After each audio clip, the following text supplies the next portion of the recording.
제 이름은 한서윤. 올해로 52입니다. 강원도 정선의 이 깊은 산골, 인적조차 끊긴 낡은 집 마당에 서서 저 멀리 첩첩산중을 바라보고 있으면 제 인생이 꼭 저 안개에 잡아먹힌 것처럼 느껴지곤 합니다.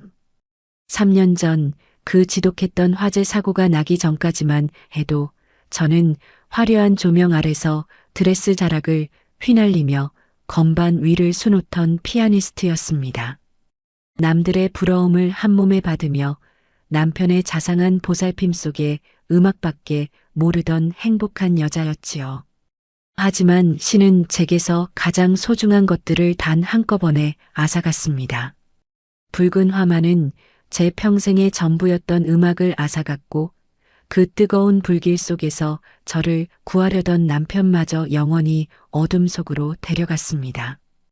홀로 살아남은 저는 그날 이후 피아노 앞에 앉을 수 없는 불구가 되었습니다. 화상으로 일그러지고 굳어버린 제 손가락은 이제 도저히 섬세한 선율을 만들어낼 수 없게 되었지요.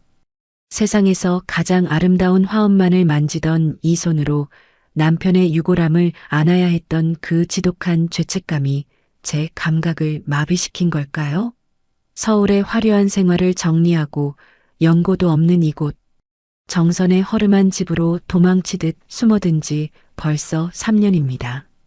잡초가 무성하고 뱀이 나올 듯한 이 낡은 집이 제가 스스로를 가둔 감옥이나 다름없었습니다.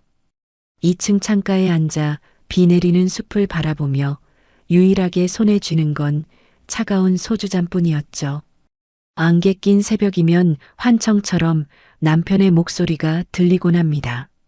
서윤아, 당신 손은 세상에서 가장 아름다워. 그 환청에 취해 굳어버린 손가락을 펴보려 하지만 제게 닿는 건 아무런 감흥도 없는 무미건조하고 차가운 공기뿐입니다. 음악을 잃었다는 건 단순히 소리를 듣지 못하는 것이 아니었습니다.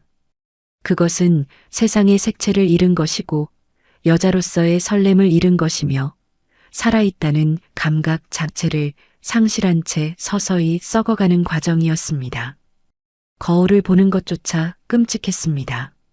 정갈한 미소로 관객을 맞이하던 한서윤은 온데간데였고 눈가에 깊은 주름이 패고 초점 없는 눈동자를 한 이름 모를 노파가 그곳에 서 있었습니다. 집안 곳곳에는 먼지가 쌓이고 정원은 죽은 풀들로 가득해 마치 제 인생이 이 폐가와 함께 무너져 내리는 것 같았죠. 52. 누군가는 아직 늦지 않았다고 말할지 모르지만 저에게 남은 건 남편을 죽였다는 자책감과 건반을 누를 수 없게 메말라버린 육신뿐이었습니다. 하루하루를 그저 생존하며 술기운에 기대어 죽지 못해 살아가는 폐인의 살. 그것이 제가 선택한 유일한 안식이자 고통이었습니다. 하지만 죽음보다 깊은 침묵 속에 잠겨있던 제 삶을 깨운 건 아주 사소하고도 잔인한 순간이었습니다. 어느 날 밤 여느 때처럼 술기운에 비틀거리며 어두운 거실을 헤매다 그만 거울 앞에 쓰러졌을 때였습니다. 차가운 바닥에 뺨을 대고 겨우 고개를 들었을 때 먼지 쌓인 거울 속에 비친 한 여자의 황폐해진 얼굴과 눈이 마주쳤습니다. 그 처참한 몰골을 마주한 순간 제 안 깊숙한 곳에서 무언가 요동치기 시작했습니다. 52의 나이에 제가 손에 쥔 건 화려한 스포트라이트도 부드러운 상아색 건반도 아닌 투명하고 차가운 소주병뿐입니다. 전라도 전주에서 꽃향기에 취해 살던 그 박영자 씨처럼 저 또한 한때는 세상에서 가장 향기로운 선율을 만지며 살던 여자였죠. 하지만 3년 전 그 화마가 제 인생을 수장시킨 이후 제 삶은 강원도 정선의 이 삭막한 산골짜기에서 서서히 썩어가고 있었습니다. 피아니스트에게 손은 영혼의 통로라고들 하죠. 하지만 화상으로 뒤틀리고 감각이 죽어버린 제 열 손가락은 이제 건반 위를 걷는 법을 잊어버렸습니다. 아니, 잊은 게 아니라 거부하고 있는지도 모릅니다. 돌을 누르면 레가 눌리고 미를 치려 하면 손가락이 바들바들 떨리며 헛손질을 할 때마다 제 심장에서는 피눈물이 쏟아졌습니다. 세상에서 가장 아름다운 것들을 창조하던 손으로 남편의 영정사진을 닦아야 했던 그날의 지독한 죄책감이 제 신경 마디마디를 옹이처럼 굳게 만든 걸까요? 정선의 이 인적 드문 산골 폐가로 도망치듯 내려온 지 벌써 3년입니다. 잡초가 제 허리춤까지 올라오고 금방이라도 무너질 듯한 이곳이 제가 스스로를 가둔 감옥이었습니다. 2층 창가에 앉아 안개 낀 숲을 바라보며 유일하게 위안 삼는 건 오로지 투명한 소주뿐이었죠. 술 기운이 돌면 환청처럼 남편의 목소리가 들리곤 합니다. 서윤아, 당신의 연주는 언제나 내 영혼을 씻겨줘. 그 환청에 취해 허공에 손가락을 휘저어 보지만 제게 닿는 건 아무런 감흥도 없는 무미건조한 공기와 쓰디쓴 알코올 향뿐입니다. 음악을 잃었다는 건 단순히 소리를 내지 못하는 것이 아니었습니다. 그것은 세상의 모든 색채를 잃은 것이고 여자로서의 설렘을 잃은 것이며 살아있다는 감각 자체를 상실한 채 죽어가는 과정이었습니다. 향기를 잃은 꽃집 여자 영자 씨처럼 선율을 잃은 저 역시 그저 숨만 쉬는 시체에 불과했습니다. 거울을 보는 것조차 끔찍했습니다. 우아한 자태로 무대 위에 서 있던 한서윤은 온데간데 없고 눈가에는 깊은 주름이 패고 초점 없는 눈동자를 한 이름 모를 노파가 그곳에 서 있었습니다. 집안 곳곳에는 먼지가 눈처럼 쌓이고 마당은 죽은 풀들로 가득해 마치 제 인생이 이 폐가와 함께 무너져 내리는 것 같았죠. 52. 누군가는 아직 늦지 않았다고 말할지 모르지만 저에게 남은 건 남편을 지키지 못했다는 자책감과 향기 없는 꽃처럼 메말라가는 육신뿐이었습니다. 죽음보다 깊은 정적 속에 잠겨 하루하루를 생존한다는 명목하에 폐인처럼 살아갔습니다. 술이 없으면 잠들 수 없었고 잠들면 다시는 깨어나지 않기를 간절히 바랐습니다.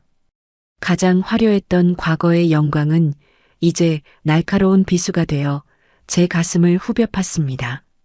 천재 피아니스트 한서윤이라는 이름은 이제 조롱 섞인 과거의 유물일 뿐이었죠. 건반을 누르던 그 섬세한 감각 대신 소주잔의 그 차갑고 딱딱한 감촉만이 유일하게 제가 살아있음을 확인해주는 수단이었습니다. 그렇게 저는 3년이라는 세월을 어둠 속에서 낭비하며 저 자신을 스스로 파괴하고 있었습니다. 하지만 이런 지옥 같은 침묵을 깨우는 건 역설적이게도 제 삶의 가장 밑바닥에서 마주한 아주 처참한 순간이었습니다. 어느 날 밤 평소처럼 술기운에 비틀거리며 어두운 거실을 헤매다 바닥에 쓰러졌을 때였습니다. 차가운 마룻바닥에 뺨을 대고 겨우 고개를 들었을 때 먼지 쌓인 전신 거울 속에 비친 그 여자와 눈이 마주쳤습니다. 제 인생이 이토록 처참하게 무너져 내릴 줄은 꿈에도 몰랐습니다. 강원도 정선의 이 깊은 산골, 달빛조차 들지 않는 어두운 거실에서 제가 유일하게 의지하는 건 투명한 소주병뿐이었죠. 남편을 잃고 피아노를 칠 수 없는 불구의 손가락을 얻은 뒤로 3년. 그 세월은 저를 서서히 죽여가는 느린 독약과도 같았습니다.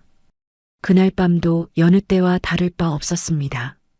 빈 소주병이 서너 개쯤 굴러다니고 안개 낀 정선의 밤 공기가 폐가 같은 집안을 가득 채우고 있었죠. 술기운에 취해 비틀거리며 거실 한복판을 헤매던 저는 발끝에 걸린 빈 병에 미끄러져 그대로 차가운 마룻바닥에 처박히고 말았습니다. 신음소리조차 나오지 않더군요. 3년 동안 술과 눈물로 절여진 제 몸은 이미 제 것이 아니었습니다. 차가운 바닥에 뺨을 대고 겨우 고개를 들었을 때였습니다. 달빛 한 조각 스며들지 않는 어둠 속에서 벽면에 비스듬히 세워져 있던 전신 거울 속에 비친 한 여자와 눈이 마주쳤습니다. 처음에는 누구인지 알아보지 못했습니다. 헝클어진 머리카락 사이로 드러난 얼굴은 생기를 잃어 칙칙했고 목선은 탄력을 잃어 축 처져 있었죠. 무엇보다 저를 비참하게 만든 건 과거의 영광을 훈장처럼 달고 살면서도 어느새 노파처럼 변해버린 제 육신이었습니다. 거울 속의 그 여자는 제가 아니었습니다. 아니, 제가 아니길 바랐습니다. 3년이라는 시간 동안 슬픔이라는 핑계 뒤에 숨어 스스로를 난도질해 온 결과가 고작 이것뿐이었나 싶어 온몸이 떨렸습니다. 화려한 조명 아래서 쇼팽을 연주하던 한서윤은 온데간데 없고 눈가는 짓물러 깊은 주름이 패고 초점 없는 눈동자를 한 이름 모를 괴물이 그곳에 서 있었습니다. 그 처참한 몰골을 마주한 순간 제 안 깊숙한 곳에서 짐승 같은 비명이 터져 나왔습니다. 아! 그 비명은 죽은 남편을 향한 곡소리도 세상을 향한 원망도 아니었습니다. 그것은 제발 이 지옥 같은 껍데기 속에서 나를 좀 꺼내달라는 제 영혼의 마지막 발악이었습니다. 거울 속에 비친 저 황폐한 얼굴을 보며 저는 깨달았습니다. 저는 남편을 애도하고 있었던 게 아니라 슬픔을 빌미 삼아 저 자신을 잔인하게 살해하고 있었다는 사실을요. 이대로 죽는다면 남편이 하늘에서 저를 보고 무엇이라 하겠습니까? 당신을 구하고 떠난 내 목숨의 값이 고작 이 썩어가는 육신이었냐고 묻지 않겠습니까? 그 처참한 몰골을 마주한 순간 제 심장 밑바닥에서 뜨거운 무언가가 울컥 솟구쳐 올랐습니다. 그것은 죽음보다 강렬한 살고 싶다는 의지였습니다. 이대로 썩어 문드러져 사라질 수는 없었습니다. 적어도 저 거울 속의 추한 노파로 생을 마감할 수는 없었습니다. 저는 떨리는 손으로 거울을 쓸어내리며 다짐했습니다. 서윤아, 너 아직 쉰둘이야. 아직 여자야. 이렇게 죽을 수는 없어. 심장이 터질 듯이 요동치기 시작했습니다. 공포 때문이 아니라 다시 숨을 쉬어야겠다는 본능적인 갈망 때문이었죠. 저는 바닥을 짚고 비틀거리며 일어섰습니다. 다리가 후들거리고 세상이 빙글빙글 돌았지만 거울 속의 그 여자를 다시는 마주하고 싶지 않았습니다. 아니, 이제는 그 여자를 지워내고 진짜 한서윤을 다시 그려내야만 했습니다. 그날 밤 저는 처음으로 남은 소주를 싱크대에 쏟아버렸습니다. 콸콸 쏟아져 내려가는 투명한 액체가 마치 제 지난 3년의 오욕처럼 느껴지더군요. 빈 병을 내던지고 떨리는 손으로 거실 창가의 두꺼운 커튼을 획 걷어 올렸습니다. 창밖으로 쏟아지는 새벽 달빛이 어찌나 눈부시던지 그 빛은 마치 제게 이제 그만 밖으로 나오라고 손짓하는 것만 같았습니다. 뜬 눈으로 밤을 지새우며 저는 결심했습니다. 내일 아침 해가 뜨면 저는 이 황폐해진 정원과 함께 제 망가진 삶을 하나하나 다시 일으켜 세울 것입니다. 굳어버린 손가락이 찢어지는 고통이 있더라도 굽어버린 허리가 끊어질 듯 아프더라도 저는 다시 움직여야만 했습니다. 싱크대 구멍으로 쏟아부은 소주 냄새가 온 집안에 진동을 했지만 제 정신은 3년 만에 처음으로 서슬퍼런 칼날처럼 깨어 있었습니다. 거울 속 그 황폐한 여자를 지워버리겠다는 일념 하나로 뜬 눈으로 밤을 지새운 뒤 저는 마치 홀린 사람처럼 마당으로 나갔습니다. 새벽 안개가 자욱한 정선의 산골 공기는 폐부 깊숙이 박히듯 차가웠지만 그 서늘함이 오히려 반가웠습니다. 살아있다는 서늘함이었거든요. 마당은 그야말로 지옥이었습니다. 3년 동안 방치되어 제 허리춤까지 올라온 잡초들이 엉겨붙어 마치 저를 이 땅 밑으로 끌어내리려는 귀신들의 손길처럼 보였습니다. 저는 장갑도 끼지 않은 맨손으로 그 질긴 풀들을 쥐어뜯기 시작했습니다. 손바닥이 풀독에 올라 따갑고 손톱 밑에 흙먼지가 박혀 생살이 찢어지는 고통이 밀려왔지만 멈출 수 없었습니다. 아니, 멈추고 싶지 않았습니다. 이 잡초들을 뽑아내지 않으면 제 인생도 영영 이대로 흙더미 속에 묻혀 썩어버릴 것만 같았으니까요. 서윤아, 이제 그만 일어나자. 너 아직 쉰둘이야. 여기서 끝내기엔 내 인생이 너무 아깝잖아. 제 안에서 누군가 그렇게 처절하게 속삭이는 것 같았습니다. 흙투성이가 된 손을 내려다보았습니다. 화상으로 뒤틀리고 굳어버린 제 손가락들. 피아노 건반 위를 나비처럼 날아다니던 그 손은 이제 없었습니다. 하지만 저는 억지로 그 굳은 마디마디를 꺾어 풀을 쥐었습니다. 그 소리가 절로 터져나올 만큼 통증이 심했지만 저는 미친 듯이 흙을 파헤쳤습니다. 손끝에 닿는 거친 흙의 감촉, 뿌리가 뽑혀나갈 때의 그 묵직한 저항감, 마비되었던 제 신경들이 그 생생한 감각에 하나둘 반응하며 깨어나기 시작했습니다. 마당 한 구석을 정리하고 나니 이번엔 집안이 눈에 들어오더군요. 남편과의 추억이 깃든 물건들 위로 뽀얗게 앉은 먼지들, 깨진 술병 조각들, 그리고 3년 동안 한 번도 열지 않아 곰팡내 나는 커튼들. 저는 걸레를 빨아 바닥을 박박 문지르기 시작했습니다. 굽어있던 등줄기를 펴고 굳어버린 무릎을 꿇어가며 구석구석을 닦아냈습니다. 땀방울이 턱끝을 타고 바닥에 툭툭 떨어질 때마다 제 몸을 짓누르던 무거운 죄책감도 조금씩 씻겨 내려가는 기분이었습니다.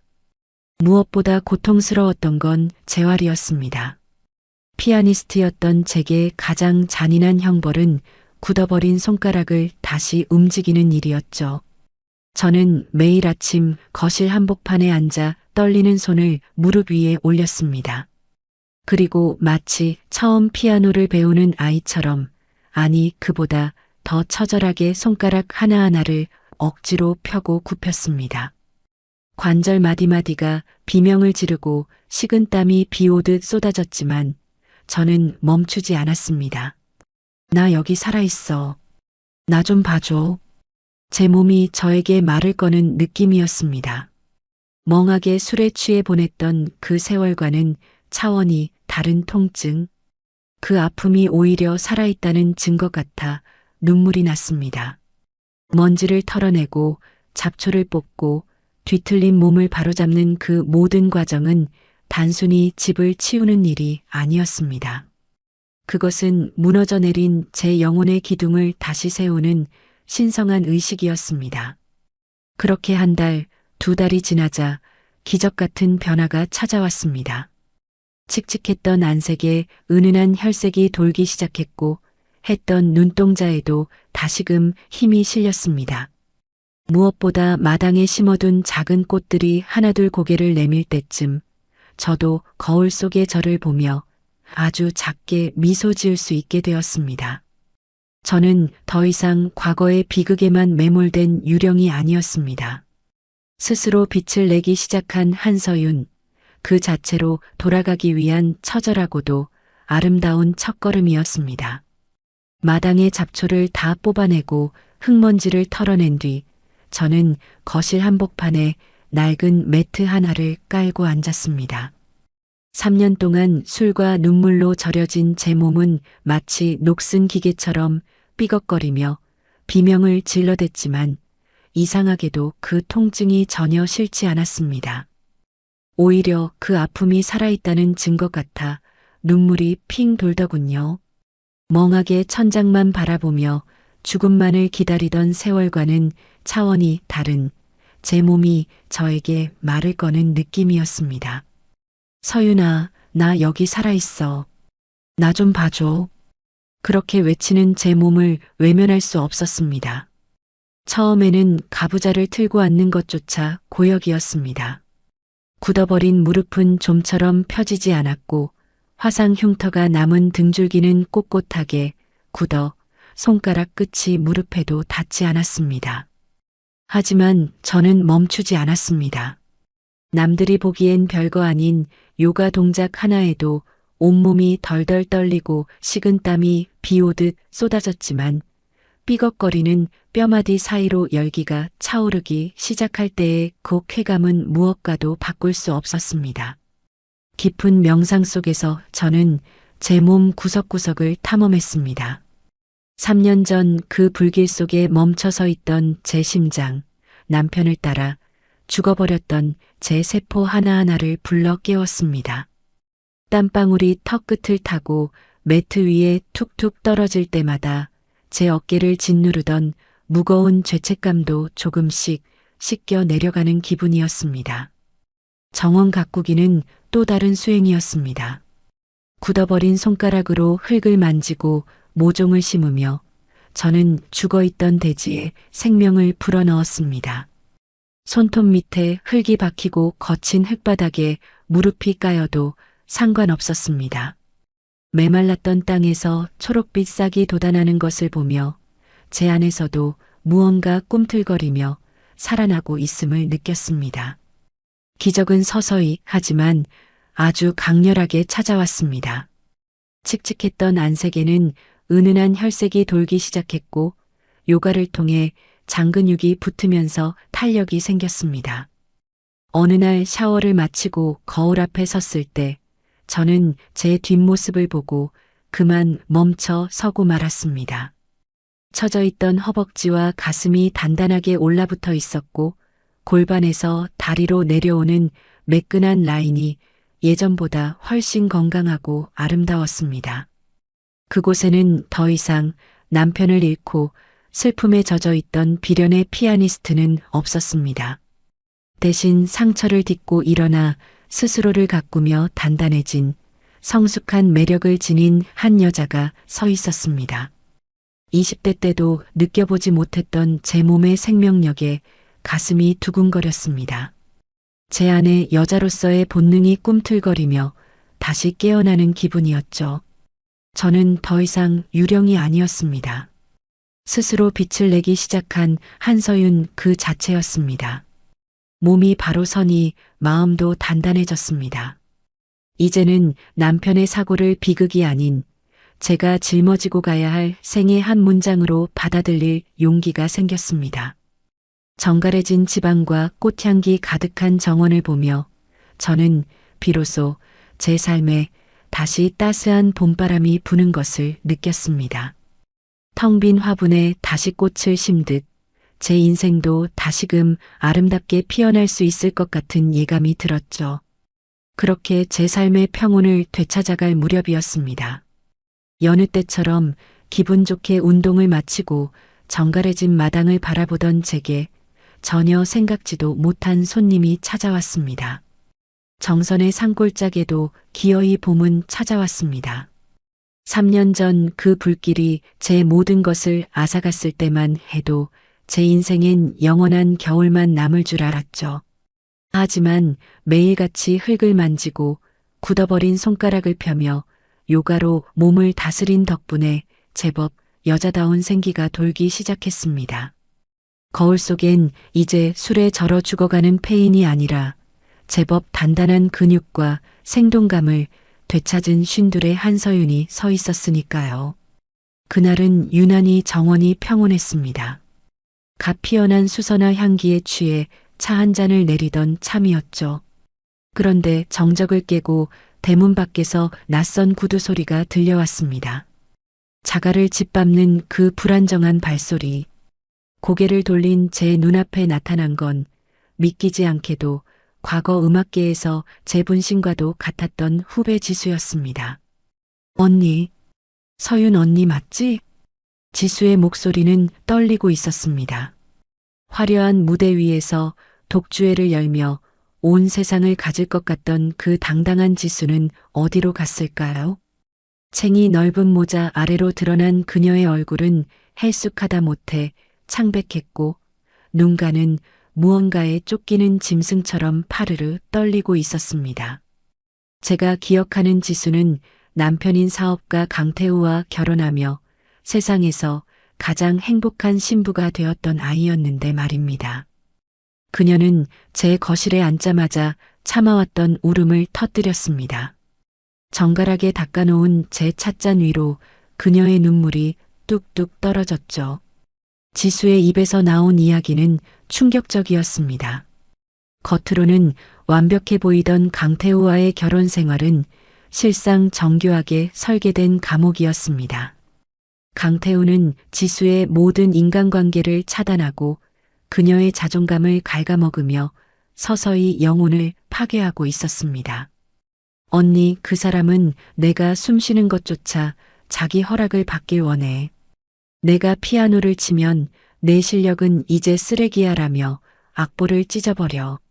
처음엔 날 사랑해서 그러는 줄 알았어. 그런데 그건 사랑이 아니라 사냥이었어. 지수의 손등에는 군데군데 멍 자국이 보였습니다. 가스라이팅과 정신적 학대. 지수는 그 화려한 저택 안에서 서서히 미쳐가고 있었습니다. 제 손을 꽉 쥔 그녀의 손끝에서 전해지는 공포는 제 3년 전의 절망보다 더 날카로웠습니다. 저는 말없이 지수를 안아주었습니다. 상처 입은 짐승끼리 나누는 체온이었죠. 지수는 이 정선의 외딴 곳까지 저를 찾아온 것이 마지막 발버둥이라고 했습니다. 하지만 지수를 달래며 창밖을 보던 제 마음 한구석에 서늘한 예감이 스쳤습니다.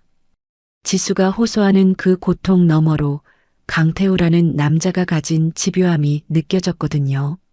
지수는 그가 자신을 절대 놓아주지 않을 거라고 울먹였습니다.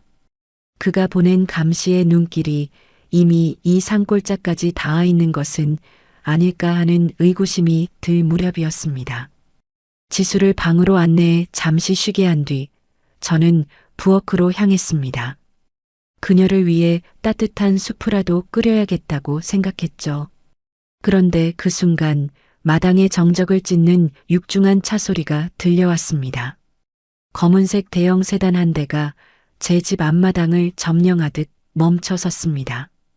강태우가 떠난 자리에는 기분 나쁜 향수 냄새와 서늘한 정적만이 남았습니다. 지수는 방 안에서 몸을 떨며 그가 완전히 사라질 때까지 나오지 못했죠. 겨우 진정한 지수를 거실로 데려와 따뜻한 차를 건넸지만 그녀의 눈동자는 여전히 초점이 흔들리고 있었습니다. 쉰둘에 제가 산전수전 다 겪으며 단단해졌다고 믿었건만 방금 마주한 그 남자의 정중한 광기는 제 등줄기에도 소름을 돋게 하기에 충분했습니다. 한참을 망설이던 지수가 제 손을 덥석 잡았습니다. 그 손은 얼음장처럼 차가웠고 간절함의 손톱이 제 살등을 파고들 정도였죠. 지수의 입술이 파르르 떨리며 믿기 힘든 제안을 꺼내놓기 시작했습니다. 언니, 나 이대로는 정말 미쳐 죽을 것 같아. 한 달, 딱 한 달만 시간을 줘. 해외에 있는 요양원에 가서 몸도 마음도 좀 추스르고 오고 싶어. 그 사람이 모르게 아주 비밀스럽게. 지수의 목동은 절박했습니다. 하지만 뒤이어 나온 말은 제 귀를 의심케 했죠. 지수는 자신이 비운 한 달 동안 양평에 있는 그들의 별장에 제가 머물러 주길 원했습니다. 단순히 집을 봐달라는 수준이 아니었습니다. 강태우가 지수가 없는 사이 그곳에서 어떤 일을 벌이는지, 누구를 만나는지, 그리고 혹시나 자신을 해치려 했던 증거가 있는지 감시해달라는 위험천만한 부탁이었죠. 언니는 지금 많이 달라졌잖아. 정선의 흙을 만지며 강해진 언니라면 그 사람의 감시망을 피해 별장에 숨어들 수 있을 거야. 언니가 내 눈과 귀가 되어줘. 그 사람이 내 음악 인생을 망친 것처럼 내 목숨까지 앗아가게 둘 수는 없어. 심장이 세차게 방망이질 쳤습니다. 3년 동안 폐인으로 살다 이제 겨우 평온을 되찾은 제게 다시 그 지옥 같은 소용돌이 속으로 들어가라는 말인가요? 저는 거절하려 입술을 뗐습니다. 하지만 지수의 눈 속에 맺힌 그 죽음의 공포를 보는 순간 3년 전 불길 속에서 남편을 구하지 못했던 제 오랜 죄책감이 발목을 잡았습니다. 만약 여기서 지수를 외면한다면 저는 평생 또 다른 유령을 안고 살아가야 할지도 모른다는 직감이 들었죠. 별장은 강태우가 지수를 가둬두고 정신적으로 고립시켰던 주된 장소라고 했습니다. 그곳엔 지수가 몰래 설치해둔 작은 카메라와 도청 장치들이 숨겨져 있고 저는 그것들을 관리하며 강태우의 일거수일투족을 기록해야 했습니다. 만취한 채 소주병을 쥐던 손으로 이제는 한 여자의 목숨이 걸린 첩보전의 주인공이 되어야 한다니 인생이란 참으로 얄궂은 변주곡 같았습니다. 언니, 부탁이야. 언니만이 나를 구할 수 있어. 지수의 눈물 어린 호소에 결국 제 이성은 무너지고 말았습니다. 52의 나이에 이런 무모한 도박에 뛰어드는 것이 얼마나 위험한 일인지 잘 알면서도 제 안에 단단해진 생명력은 오히려 이 위험을 정면으로 돌파하라고 속삭이고 있었습니다. 저는 깊은 한숨을 내쉬며 고개를 끄덕였습니다. 그것은 단순히 지수를 돕는 것을 넘어 제가 되찾은 이 강인한 생명력을 시험해보고 싶은 욕망이기도 했습니다. 그렇게 저는 정선의 평온한 일상을 뒤로하고 지수가 건넨 별장의 열쇠를 손에 쥐었습니다. 차갑고 묵직한 금속의 감촉이 마치 제 새로운 운명의 무게처럼 느껴졌죠. 지수는 그날 밤 서둘러 짐을 챙겨 떠났고 저는 홀로 남겨진 거실에서 제 앞에 놓인 검은 시면을 응시했습니다. 이제 저는 피아니스트 한서윤이 아니라 지수의 그림자가 되어 강태우라는 거대한 거미가 쳐놓은 거미줄 속으로 들어가야 합니다. 양평의 별장은 기괴할 정도로 정적에 잠겨 있었습니다. 지수가 건네준 열쇠가 자물쇠 안에서 차갑게 돌아갈 때 제 심장은 마치 건반 위를 잘못 짚은 불협화음처럼 요동쳤죠. 52의 나이에 이런 무모한 첩보극의 주인공이 되다니 3년 전 소주병을 쥐고 죽음을 기다리던 저라면 상상도 못할 일이었습니다. 하지만 요가와 정원 가꾸기로 단단해진 제 몸은 본능적으로 위험을 감지하면서도 차분하게 중심을 잡고 있었습니다. 지수가 일러준 대로 정원의 은밀한 뒷길을 통해 별장 안으로 잠입한 첫날 밤, 저택의 공기는 서늘함을 넘어 소름 끼칠 정도로 건조했습니다.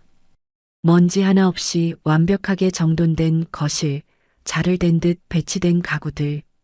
그것은 강태우라는 남자가 가진 강박적인 지배욕을 그대로 보여주는 듯했죠.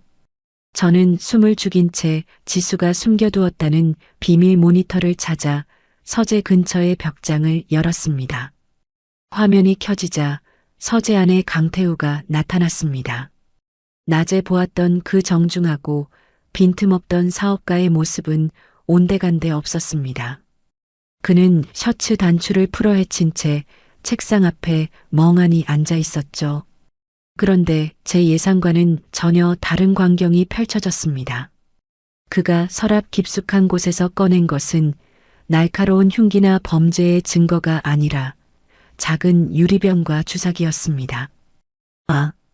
제 입에서 낮은 탄식이 새어나왔습니다.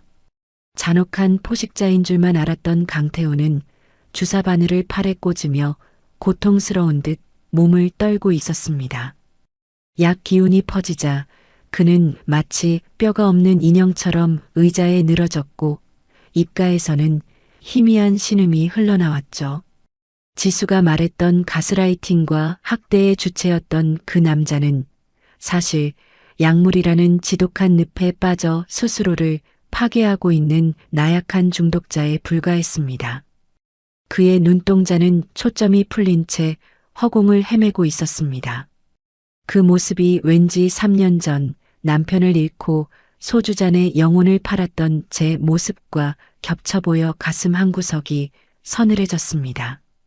지수가 두려워했던 그 집에는 어쩌면 자신의 무너져가는 내면을 감추기 위한 처절한 가면이었을지도 모른다는 생각이 들었죠.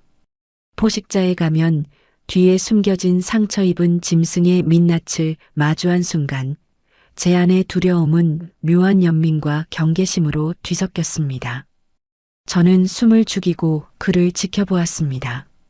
약물에 취한 그는 가끔 누군가의 이름을 나직이 읊조리기도 하고 아무도 없는 허공을 향해 용서를 구하듯 손을 내밀기도 했습니다.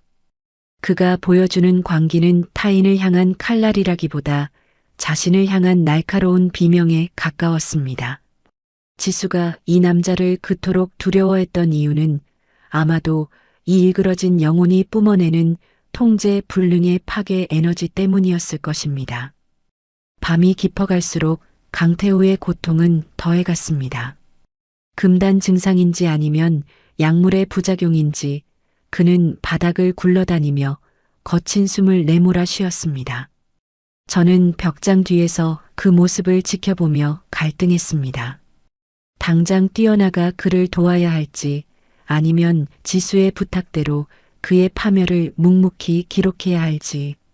쉰둘의 한서윤은 이제 단순한 관찰자가 아닌 이 비극적인 연주곡의 한가운데로 걸어 들어가고 있었습니다. 한참을 몸부림치던 강태우가 마침내 지쳐 잠이 들었을 때 저는 조심스럽게 서재문을 열고 안으로 들어갔습니다. 방 안에는 비릿한 약품 냄새와 땀 냄새가 섞여 코를 찔렀죠. 책상 위를 살피던 제 눈에 아까 그가 꺼내 들었던 서류 봉투 하나가 들어왔습니다. 떨리는 손으로 그 봉투를 열어젖힌 순간 저는 제 눈을 의심할 수밖에 없었습니다. 서재 안의 공기는 얼음장처럼 차가웠고 제 손에 들린 서류 뭉치는 납덩이처럼 무거웠습니다. 핏발선 눈으로 저를 응시하던 강태우는 이내 힘없이 바닥으로 무너져 내렸습니다. 약물에 취해 몸조차 가누지 못하는 그 남자의 모습은 지수가 말했던 잔혹한 포식자와는 거리가 멀었습니다. 저는 떨리는 손으로 그가 떨어뜨린 약병과 서류들을 다시 살피기 시작했습니다. 쉰둘의 나이에 마주한 이 지독한 불협화음의 실체가 서서히 드러나고 있었죠. 단순한 약물 중독인 줄 알았습니다. 하지만 서랍 깊숙한 곳에서 발견한 지수의 비밀 일기장과 조제 내역서는 제 심장을 멎게 만들었습니다. 지수가 제게 눈물로 호소하며 보여주었던 그 상처들, 강태우의 가스라이팅이라 주장했던 그 모든 증거가 실은 정교하게 짜인 연극이었다는 사실을 깨닫는 순간 온몸에 소름이 돋았습니다. 지수는 남편의 거대한 재산을 가로채기 위해 매일 밤 그가 마시는 위스키와 영양제에 치밀하게 계산된 환각제를 섞어왔던 것입니다. 아, 지수야, 내가 어떻게 해? 제 입술이 파르르 떨렸습니다. 지수는 남편을 서서히 미쳐가게 만들면서 동시에 주변 사람들에게는 자신이 학대받는 피해자인 양 완벽한 알리바이를 만들고 있었습니다. 저를 이 별장으로 불러들인 것조차 강태우의 광기를 증언해줄 확실한 목격자가 필요했기 때문이었죠. 3년 전 불길 속에서 남편을 잃고 죄책감에 시달리던 제 약한 마음을 지수는 너무나도 영악하게 이용한 것이었습니다. 바닥에 쓰러진 강태우의 거친 숨소리가 서재를 가득 채웠습니다. 환각제 부작용으로 몸부림치는 그의 손등에는 지수가 낸 것으로 보이는 손톱 자국과 멍이 가득했습니다. 지수는 그를 가해자로 둔갑시키기 위해 자신의 몸뿐만 아니라 그의 몸에도 자해의 흔적을 남겼던 것이죠.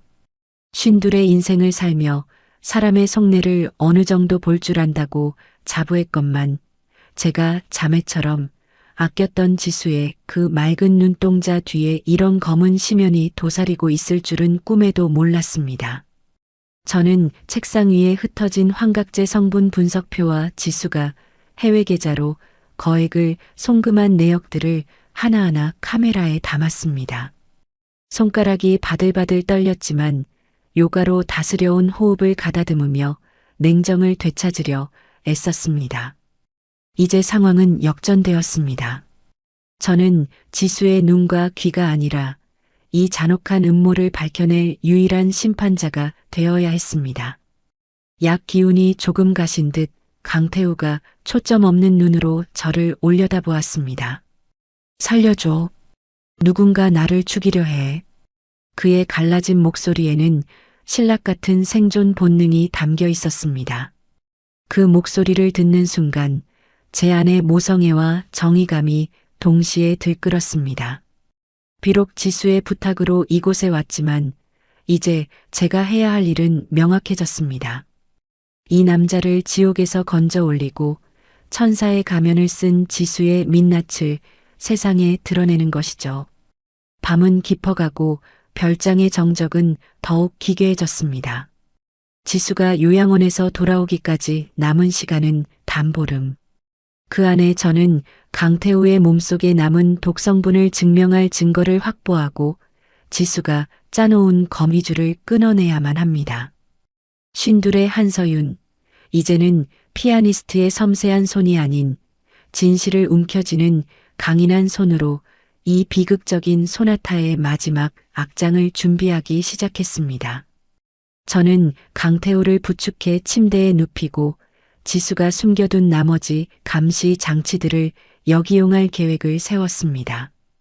지수가 저를 감시하고 있다고 믿게 만들면서 동시에 그녀의 범죄를 입증할 결정적인 순간을 포착해야 했습니다.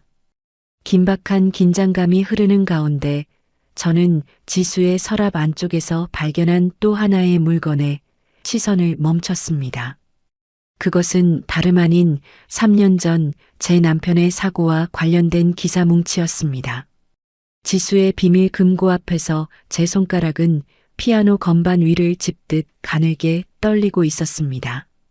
3년 전 그 지옥 같은 화마 속에서 남편을 잃고 제 인생의 선율이 영원히 끊겼다고 믿었던 그날의 기억이 선명하게 되살아났죠. 하지만 지금 제 눈앞에 놓인 사진 한 장은 그 비극이 단순한 운명의 장난이 아니었음을 가리키고 있었습니다.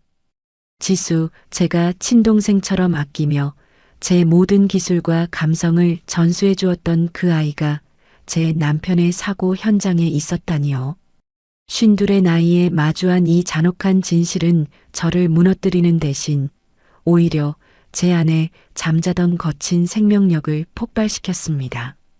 정선의 흙을 만지며 단단해진 제 마음은 이제 슬픔이 아닌 서늘한 분노로 채워졌죠. 지수는 강태우라는 남자를 괴물로 몰아 파멸시키고 그의 거대한 재산을 집어삼키려 했지만 그 계산 속에는 재기 불능의 패인이 된 저라는 변수가 너무나도 나약하게 계산되어 있었나 봅니다. 지수야, 내가 틀렸어. 나는 죽지 않았고 내가 던져준 이 미끼를 물고 다시 살아났거든. 저는 바닥에 쓰러져 신음하는 강태우를 부축해 침대에 눕혔습니다. 그의 핏발선 눈동자에는 지수가 주입한 환각제와 공포가 뒤섞여 있었지만 제 손을 잡는 그 간절한 힘만큼은 실존하는 생존의 의지였습니다. 저는 그가 마시던 물병과 지수가 몰래 가져다 놓은 약봉지들을 증거물로 챙겼습니다. 이제 저는 지수의 충실한 목격자가 아니라 그녀가 짜놓은 정교한 거미줄을 안에서부터 뜯어낼 사냥꾼이 되기로 결심했습니다. 지수가 요양원에서 돌아오기까지 남은 시간은 이제 보름 남짓. 저는 지수가 설치해둔 몰래카메라의 각도를 교묘하게 비틀어 강태우가 발작하는 모습 대신 제가 그를 간호하고 그가 정신을 차려가는 과정을 기록하기 시작했습니다. 또한 지수가 제게 보냈던 협박조의 메시지들과 그녀의 이중적인 태도가 담긴 음성 파일들을 하나하나 복원해 나갔죠. 52의 한서윤은 이제 피아니스트의 섬세함으로 범죄의 증거를 체부하고 있었습니다. 강태우에게는 지수가 준 약 대신 제가 정선에서 가져온 천연 허브차와 해독의 좋은 음식들을 조금씩 먹였습니다. 며칠이 지나자 그의 눈빛에서 안개가 걷히고 이성이 돌아오기 시작하더군요. 그는 지수가 자신에게 어떤 짓을 저질렀는지 어렴풋이 짐작하고 있었지만 사랑이라는 이름의 가스라이팅에 갇혀 저항할 엄두조차 내지 못하고 있었습니다. 저는 그의 손을 잡고 나직이 속삭였습니다.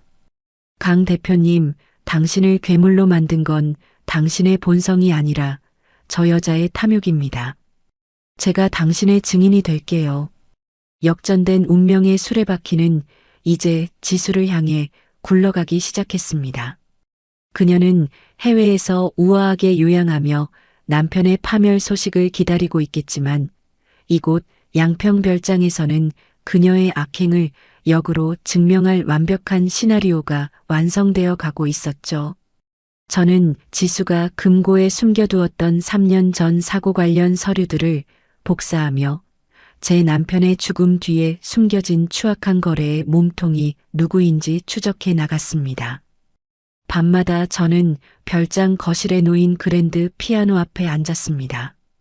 비록 화상으로 뒤틀린 제 손가락은 예전처럼 화려한 라흐마니노프를 연주할 순 없었지만 지수의 목을 조여갈 진실의 전주곡만큼은 그 누구보다 강렬하게 칠 수 있었습니다.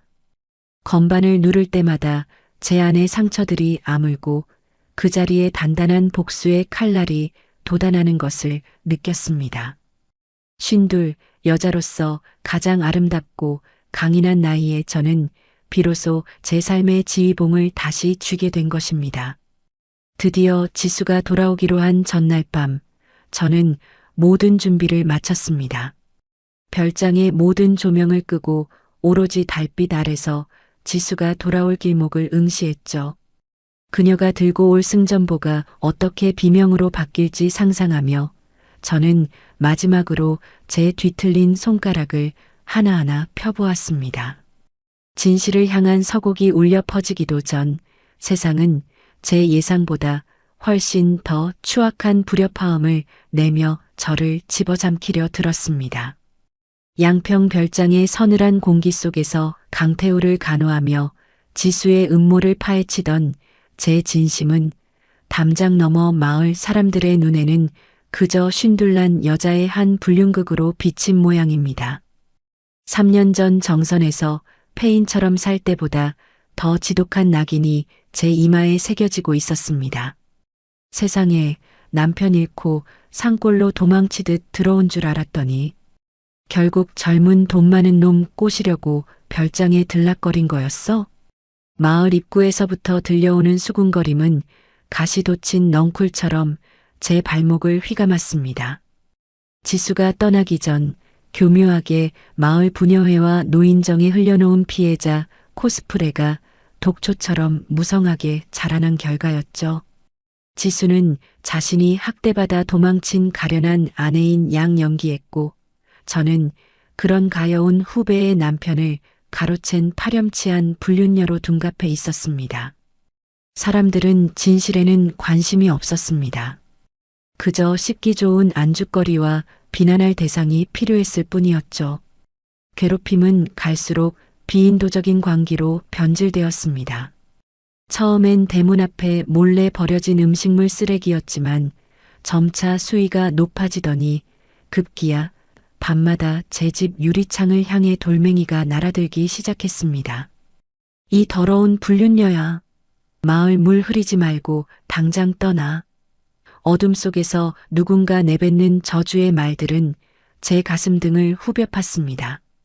3년 전 화마보다 더 뜨겁고 날카로운 증오의 불길이 제 일상을 태우고 있었습니다. 하지만 저는 도망치지 않았습니다. 쉰둘의 한서윤은 이제 돌팔매질 한 번에 무너질 만큼 나약한 여자가 아니었으니까요.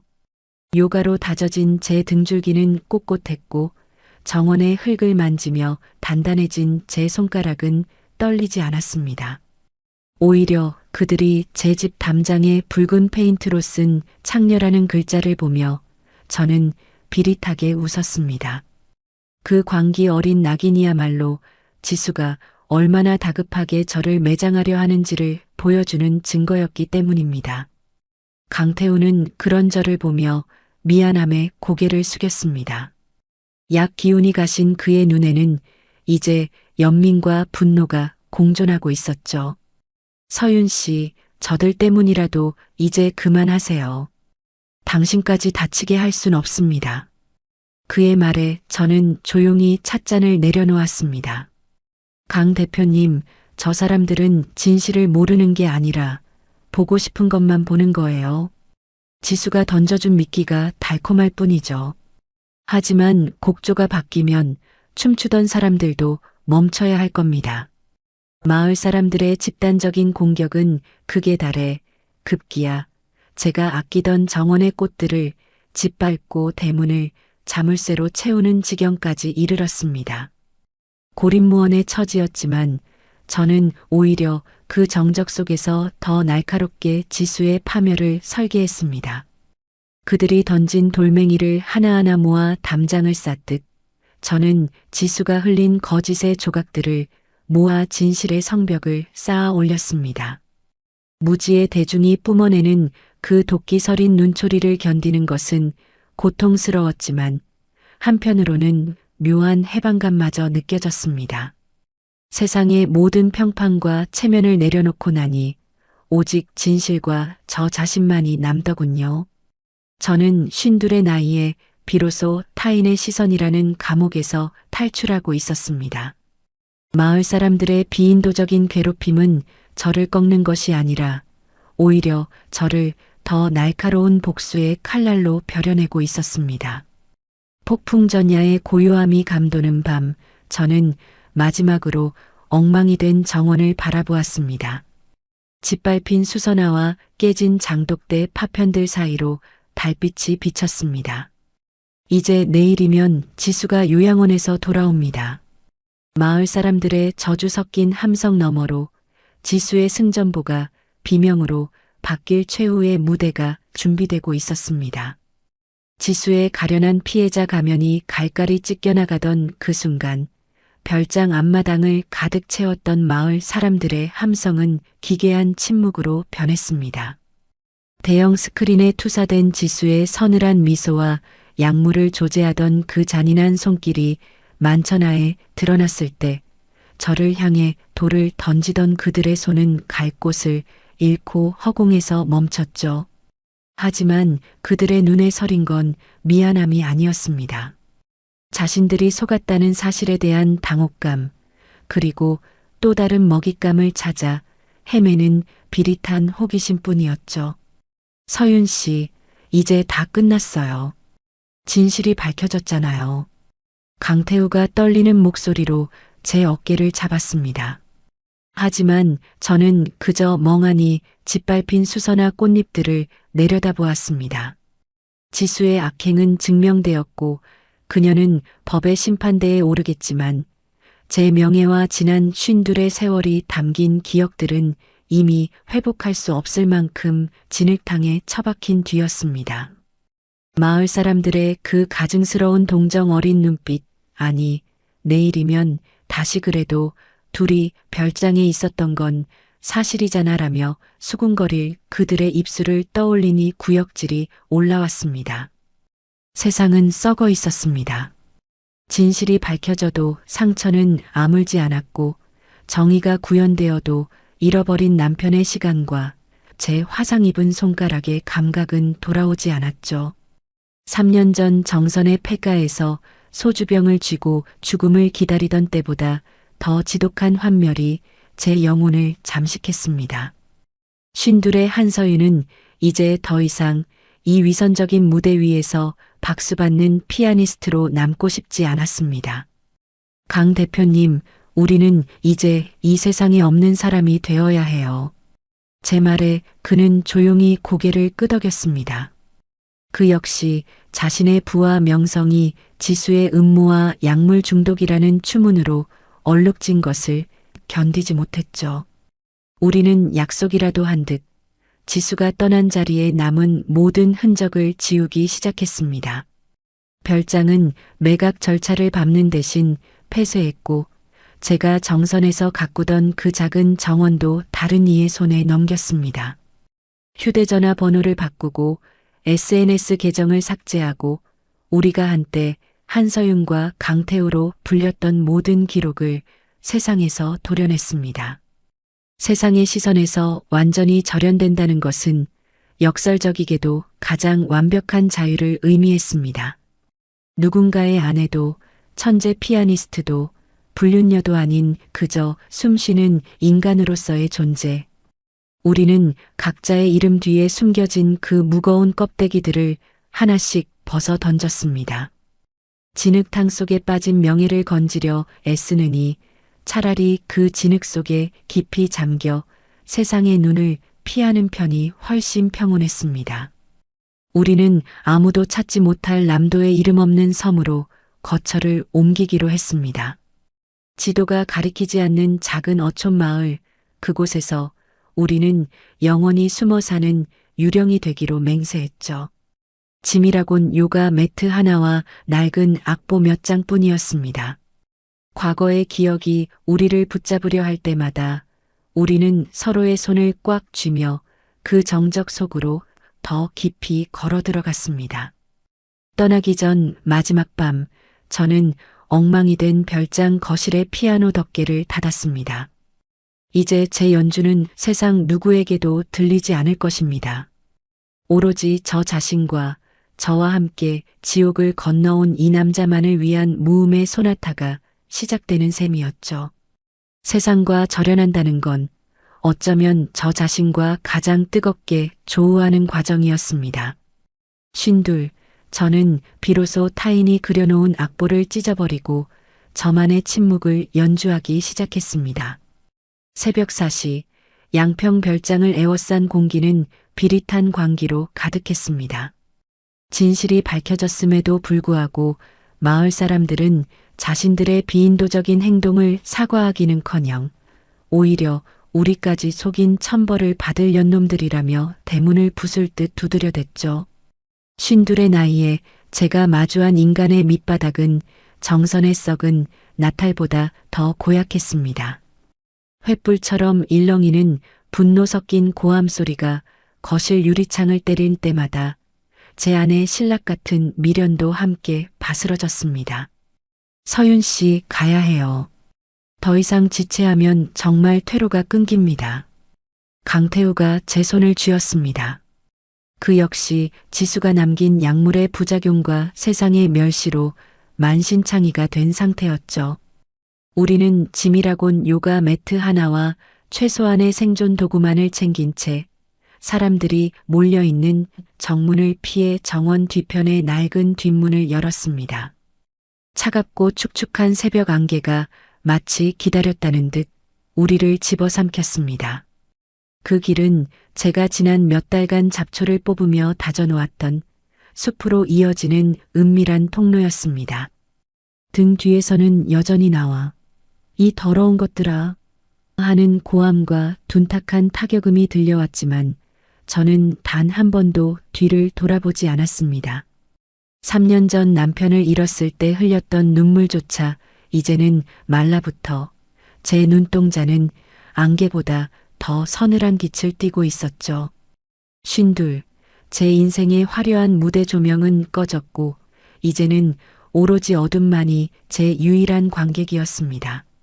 숲길은 자욱한 안개로 인해 한치 앞도 보이지 않았습니다. 나뭇가지가 제 뺨을 핥히고 화상 입은 손가락 끝에 날카로운 통증이 느껴졌지만 저는 오히려 그 고통이 반가웠습니다. 살아있다는 감각, 그리고 저 추악한 세상으로부터 멀어지고 있다는 해방감이 저를 숨쉬게 했거든요. 강태우와 저는 서로의 거친 숨소리에 의지한 채 아무도 찾지 못할 숲의 심장부를 향해 묵묵히 걸어 들어갔습니다. 안개는 우리의 흔적을 지워주는 완벽한 장례식 수의와 같았습니다. 세상이 부여한 피아니스트 한서윤도 불륜녀라는 낙인도 가스라이팅의 피해자라는 껍데기도 그 안개 속에서 하나둘 흩어져 사라졌습니다. 우리는 이름 없는 유령이 되어 젖은 흙을 밟았습니다. 정선에서 흙을 만지며 깨달았던 생명력은 이제 도피의 여정에서 저를 지탱하는 유일한 힘이 되어 주었죠. 서윤 씨, 이제 소리가 들리지 않아요. 강태우의 말대로 어느 순간부터 마을 사람들의 고함과 세상의 소음이 잦아들었습니다. 오로지 숲의 깊은 정적과 이름 모를 산새들의 울음소리만이 우리를 맞이했죠. 우리는 안개가 걷히기 전 미리 보아두었던 산 너머의 작은 폭우로 향했습니다. 그곳에서 낡은 어선을 타고 더 깊은 고립의 장소로 스며들 계획이었습니다. 과거의 영광도 명예도 지독했던 증오도 이제는 저 안개 너머에 두고 온 유물이 되었습니다. 우리는 그렇게 세상과의 탯줄을 끊어내고 스스로를 유배시켰습니다. 52, 인생의 황혼이라 불리는 나이에 저는 비로소 타인의 시선이라는 감옥에서 탈출해 진정한 정적의 품에 안겼습니다. 진흙탕 속에 처박힌 이름 따위는 중요하지 않았습니다. 오로지 서로의 상처를 보듬으며 살아남는 것, 그것이 우리가 연주할 마지막 소나타였습니다. 하지만 폭우에 닿기 직전 숲의 끝자락에서 강태우가 발을 멈췄습니다. 그의 외투 주머니 속에서 불길한 진동이 울리고 있었죠. 지수가 보낸 이 도피조차 자신의 시나리오 안에 있다는 듯한 섬뜩한 메시지였습니다. 안개 낀 숲길을 지나고 칠흑 같은 밤바다를 건너 저희가 닿은 곳은 세상의 레이더망에서 완전히 지워진 남쪽 끝자락의 이름 없는 폭우였습니다. 52의 나이에 제가 선택한 종착역은 화려한 연주홀도 정선의 고즈넉한 산골도 아닌 소금기 어린 바람이 부서진 담장을 훑고 지나가는 낡은 돌담집이었죠. 강태우와 저는 서로의 구겨진 옷매무새를 다듬으며 비로소 세상이라는 거대한 괴물의 아가리에서 빠져나왔음을 직감했습니다. 그곳은 시간이 퇴적물처럼 쌓여 멈춰버린 곳이었습니다.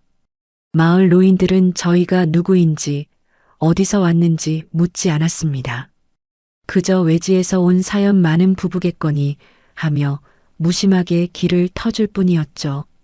양평 별장에서 저희를 향해 돌을 던지던 그 광기 어린 눈빛들도 지수가 쳐놓은 정교한 거미줄도 이곳에 짙은 해무 앞에서는 힘을 잃고 흩어지는 듯 했습니다. 서윤 씨, 이제 정말 아무 소리도 들리지 않아요. 파도 소리 말고는. 강태우가 마당에 녹슨 펌프를 누르며 말했습니다. 그의 목소리에는 지수가 주입했던 약물의 도끼도 억울함에 떨던 날카로운 파동도 사라져 있었습니다. 저 역시 뒤틀린 손가락으로 낡은 창살을 만져보았습니다. 차갑고 거친 나무의 질감이 화상 흉터를 자극했지만 그 통증조차 이제는 살아있음을 증명하는 평온한 신호로 다가왔습니다. 52, 명예와 과거의 기억이 모두 진흙탕에 빠졌다고 생각했는데 막상 모든 것을 버리고 나니 남은 것은 이토록 가벼운 자유뿐이었습니다. 우리는 낡은 집을 고치기 시작했습니다.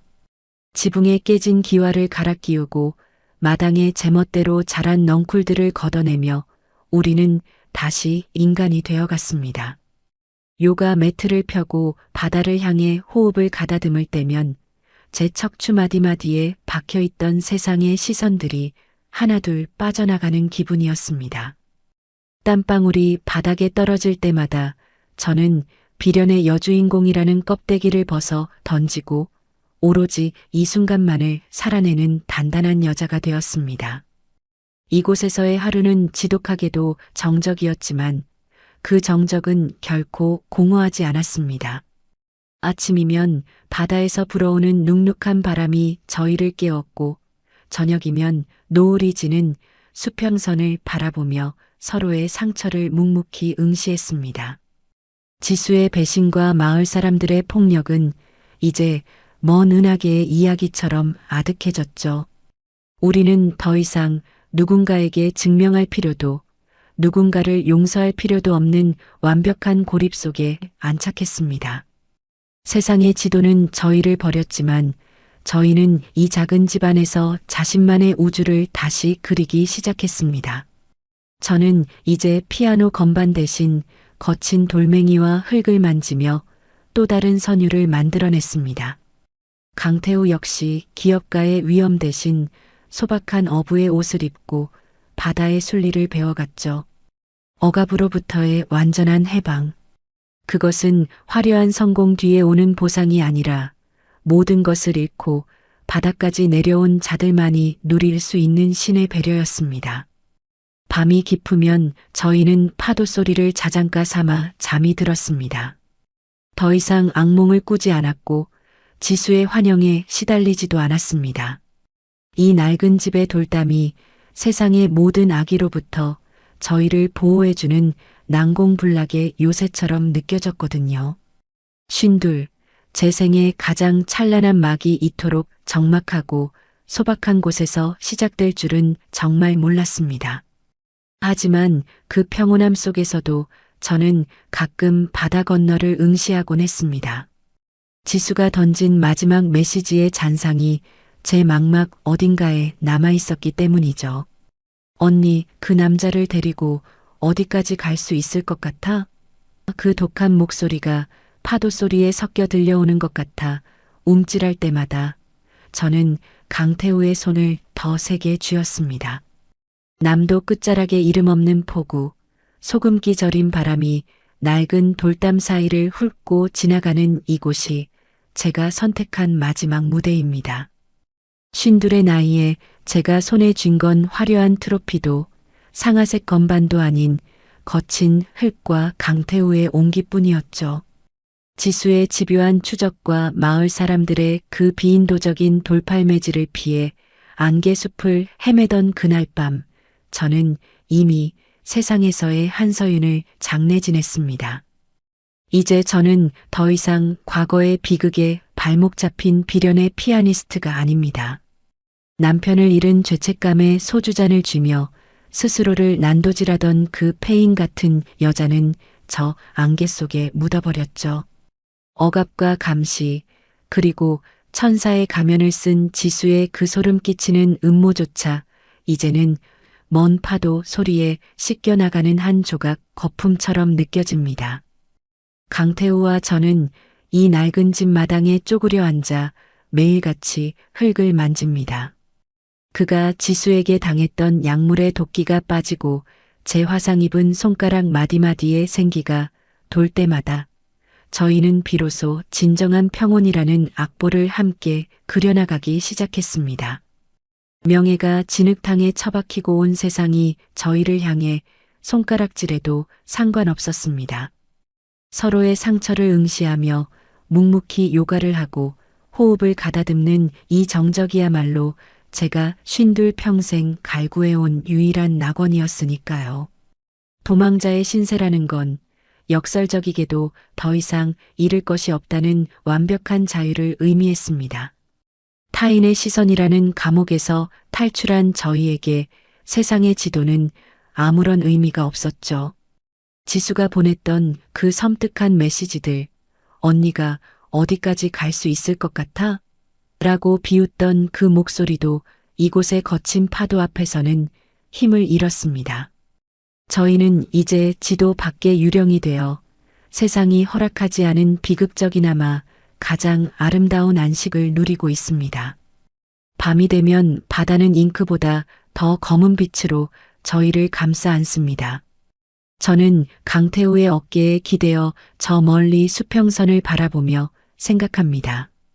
비극은 끝난 것이 아니라 그 비극을 삶의 일부로 받아들임으로써 비로소 완성된 것이라고.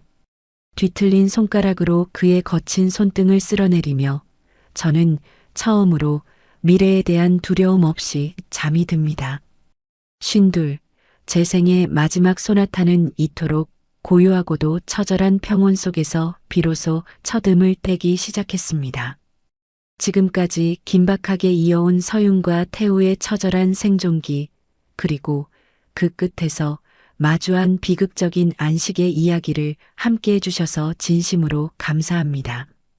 52의 나이에 모든 것을 잃고도 다시 일어서는 서윤의 모습이 여러분께 어떤 울림으로 다가갔을지 궁금합니다.